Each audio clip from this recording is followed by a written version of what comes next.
ஆடி 18ஆம் பெருக்கையொட்டி நெல்லை தாமிரபரணி ஆற்றில் புதுமண தம்பதிகள் சிறப்பு வழிபாடு மேற்கொண்டு தாமிரபரணி நதிக்கு சீர்வரிசைகளுடன் சிறப்பு பூஜைகள் மேற்கொண்டனர்.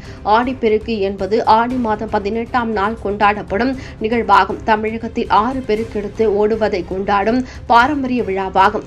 இத்தினத்தில் காவிரி உள்ளிட்ட நதிக்கரைகளில் மஞ்சள் கூடி நீராடி இயற்கைக்கு நன்றி செலுத்தி புது மஞ்சள் கயிறு மாற்றிக்கொள்வது வழக்கம்.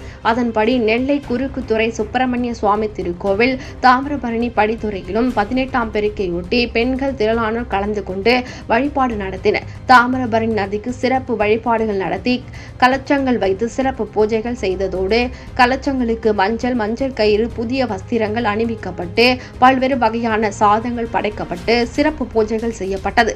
தொடர்ந்து புதுமண தம்பதிகள் தங்களது திருமாங்கல்ய மஞ்சள் கயிறு மாற்றியும் வழிபாடு நடத்தினர். தொடர்ந்து தாமிரபரணி நதிக்கு புதிய வஸ்திரங்கள், வளைகள், குங்குமம், மஞ்சள் உள்ளிட்ட சுபமங்கல பொருட்களோடு அகல் விளக்கு ஏற்றி தாமிரபரணி நதியின் சமர்ப்பித்தும் வழிபாடு மேற்கொள்ளப்பட்டது.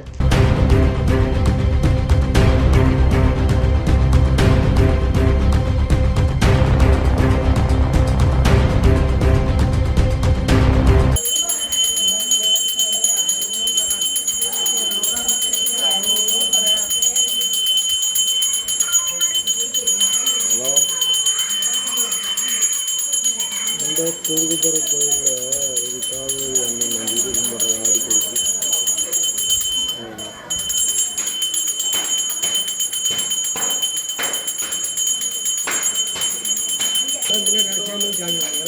அம்மா அம்மா